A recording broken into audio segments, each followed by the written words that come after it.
ನಾಡಿನ ಧೀಮಂತ ರಾಜಕಾರಣಿ, ಕರ್ನಾಟಕದ ಮಾಜಿ ಮುಖ್ಯಮಂತ್ರಿಗಳು ಮತ್ತು ವಿದೇಶಾಂಗ ಮಾಜಿ ಸಚಿವರಾಗಿದ್ದ ಎಸ್.ಎಂ. ಕೃಷ್ಣ ನಿನ್ನೆ ನಮ್ಮನ್ನಗಲಿದ್ದಾರೆ.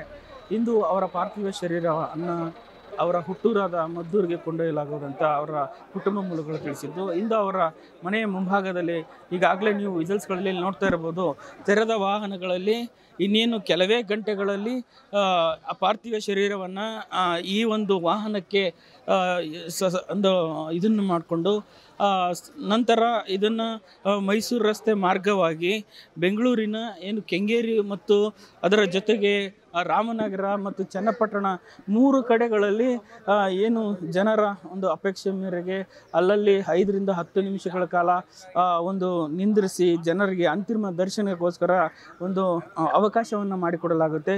ಈಗಾಗಲೇ ಅವರಿಗೆ ಎಲ್ಲ ಹಿತೈಷಿಗಳು ಬಂದಿರುವಂಥದ್ದು.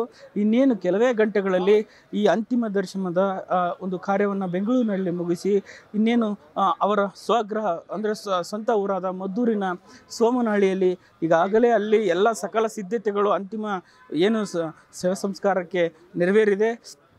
DCM DK ಶಿವಕುಮಾರ್ ಅವರು ಕೂಡ ನಿನ್ನೆ ಕೂಡ ಏನು ಅವರ ಒಂದು ಆ ಸ್ಥಳಕ್ಕೆ ಪಾರ್ಥಿವ ಶರೀರವನ್ನು ತಗೊಳ್ಳುವಂಥ ಸ್ಥಳಕ್ಕೆ ಹೋಗಿ ಭೇಟಿ ನೀಡಿ ಈಗಾಗಲೇ ಸಕಲ ಸಿದ್ಧತೆಗಳನ್ನು ಮಾಡಿಕೊಂಡಿದ್ದಾರೆ.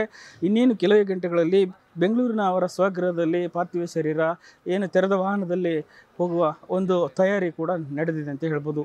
ಕ್ಯಾಮ್ರಾ ಪರ್ಸನ್ ವಿನೋದ್ ಜೊತೆ ಚಂದ್ರಶೇಖರ್ ಯಲಬುರ್ತಿ, ಸಮಗ್ರ ನ್ಯೂಸ್, ಬೆಂಗಳೂರು.